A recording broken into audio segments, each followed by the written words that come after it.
Managing அப்படின்றது வந்து ஒரு பெரிய கெப்பாசிட்டி. இன்னைக்கு இருக்கிற யங் பீப்பிள்க்கு ரொம்ப ஸ்ட்ரகிள் பண்ற ஒரு விஷயம் வந்து, ஒரு விஷயத்த மேனேஜ் பண்றது எப்படின்னு தெரிய மாட்டேங்குது. ஏதோ ஒண்ணு லைஃப்ல நடக்குது, இல்ல ஏதோ ஒரு சம்பவம், எனிதிங் அத மேனேஜ் பண்றதுக்கு வந்து கடவுள் வந்து நமக்கு ஒரு ஞானத்த தரார்ல. ஒரு விஸ்டம் ஒண்ணு நம்ம நம்ம மேல வைக்கிறார்ல. ஸோ இன்னைக்கு இருக்கிற பசங்க எல்லாருமே இந்த விஸ்டம கிரியேட் பண்ணிக்க என்ன பண்ணணும்னு நீங்க நினைக்கிறீங்க? ஆக்சுவலா விஸ்டம் வந்து இட் டசன்ட் ஆப்பரேட் அலோன். பெரிய ஞானிகள் வந்து சாமர்த்தியசாலிகளா இருக்கிறதில்ல. So wisdom always should be accompanied with grace and strength. அது இல்லைன்னா விஸ்டம் வந்து இது எப்படின்னா ஒரு கேண்டில் லைட் மாதிரி. இல்லை, இந்த ஃப்ளேம் வந்து it cannot just be a flame. அது கீழே ஒரு திரி இருக்கணும், அது கீழே ஒரு ஒரு மெழுகு இருக்கணும் ஆமா. இல்லையா? இது 3 சேர்ந்தா தான் லைட் வரும். அதே போல தான் விஸ்டம் வந்து should always be connected with grace and strength. அது ஆண்டவர் தான் தர்றாரு.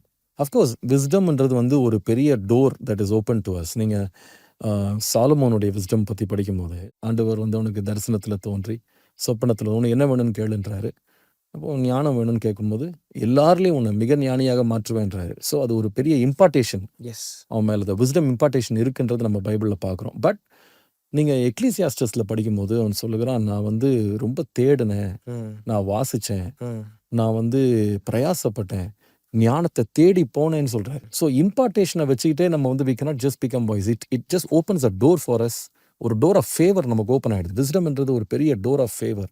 ஆனால் அதை வச்சு நம்ம என்ன ஒர்க் பண்ணுறோன்றது ரொம்ப முக்கியம்.